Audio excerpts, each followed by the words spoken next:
कुछ मोरा रे मोसे नैना मिलई के छाप तिलक सब रे मोसे नैना मिलई के।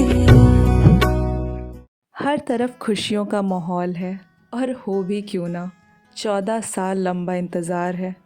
अब हमारे श्री राम वनवास ख़त्म करके अयोध्या की ओर आ रहे हैं, इसीलिए तैयारी पूरी है।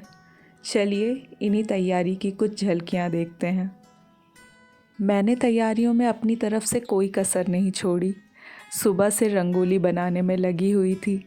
मैं चाहती हूँ जब प्रभु श्री राम मेरे घर के बाहर से निकलें तो इस रंगोली से वो ये ज़रूर जान जाएं कि उनके आने से पूरा शहर झूम उठा है। क्योंकि हमारे राजा का 14 साल का वनवास हमारे 14 साल का इंतज़ार भी था और आज इसी तरीके से पूरा नगर झूम रहा है।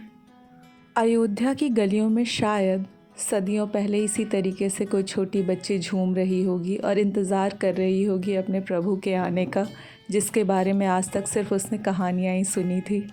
और आज मैं भी तैयार हो गई हूँ उसी प्रथा को आगे बढ़ाने के लिए। शाम का वक्त हो गया है, चारों ओर दिए सज चुके हैं, मेरी रंगोली भी तैयार है और मेरी पेंटिंग भी तैयार हो गई। आपको कैसी लगी मुझे कमेंट करके ज़रूर बताइएगा। और इसके बाद मैंने फूल से घर को सजाने की शुरुआत कर दी। दिए, फूल, रंगोली, शायद एक कोशिश थी कि कार्तिक की उस अमावस्या को पूर्णिमा से भी ज़्यादा रोशन करने की।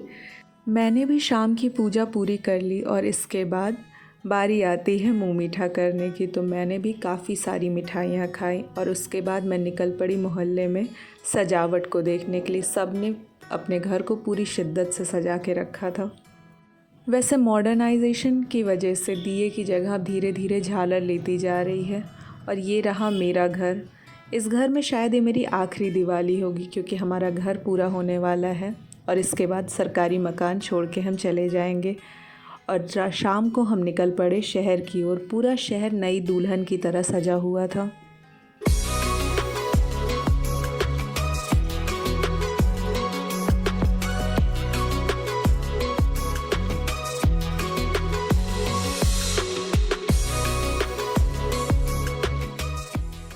किसी भी शुभ दिन मैं अभयदाता मंदिर ज़रूर जाती हूँ और दीपावली के दिन तो जाना और भी ज़रूरी है। और वहाँ जाके दिए जलाना, ये तो बिल्कुल उसी तरीके से है जैसे सांस लेना। मंदिर में भीड़ कम थी, इसलिए दर्शन भी आराम से हो गए। और भीड़ कम होने की वजह थी दीपावली। लोग आज घरों में पूजा करने के बाद पटाखे जलाने लगे, पर मैं तो यहाँ मंदिर आई हुई थी। और इसके बाद मैं घर की ओर लौटने लगी और पूरे शहर को जगमगाते हुए देख रही थी। मेरी तो दीपावली कुछ इस तरीके से रही। आपकी दीपावली कैसी रही मुझे मैसेज करके ज़रूर बताइएगा। फिर हम मिलेंगे नेक्स्ट व्लॉग में। तब तक के लिए मेरे चैनल को लाइक, शेयर और सब्सक्राइब ज़रूर कीजिएगा।